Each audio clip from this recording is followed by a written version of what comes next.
প্রকৃত বন্ধু নির্বাচন। এক গাঁয়ে দুই বালকের মধ্যে বেশ ভালো বন্ধুত্ব গড়ে উঠেছিল।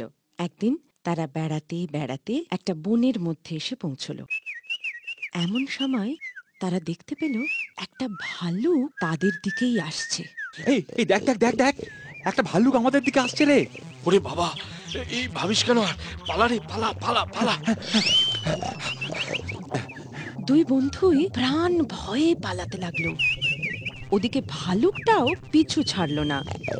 বিপদ সঙ্গীন বুঝে এক বন্ধু একটা গাছে উঠে পড়ল। আর আমায় ভাল্লুক ছুতে পারবে না।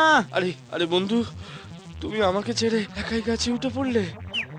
আমি তো গাছে উঠতে পারি না। অন্তত আমাকে একটু টেনে গাছে উঠতে সাহায্য তো করো। হ্যাঁ, তোমায় টানতে গিয়ে যদি আমি পড়ে যাই? না না না, আর সময় নষ্ট করা চলবে না। দ্বিতীয় বন্ধুটির মাথায় একটা বুদ্ধি এলো। তার একটা কথা মনে পড়ে গেল, ভালুকেরা মরা মানুষ বা প্রাণী ছোঁয় না।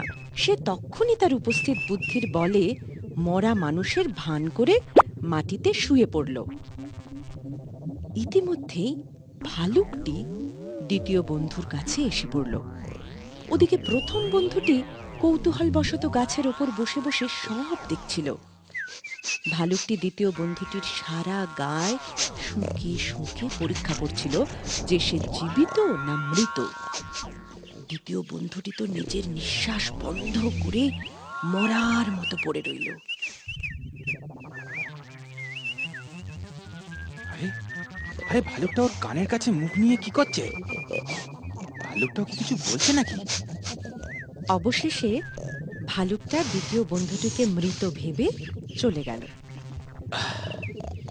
এই যাত্রায় বোধহয় বেঁচে গেলাম। আরে বন্ধু, হ্যাঁ ভালুকটা চলে যাওয়ার আগে তোমার কানে কানে কি যেন বলে গেল মনে হলো। হ্যাঁ, বলে গেল বই কি। কি কি বললো? ভালুকটা বলে গেল, যে বন্ধু বিপদের সময় অপরকে ফেলে দিয়ে পালায় তার সঙ্গে কখনো বন্ধুত্ব করো না।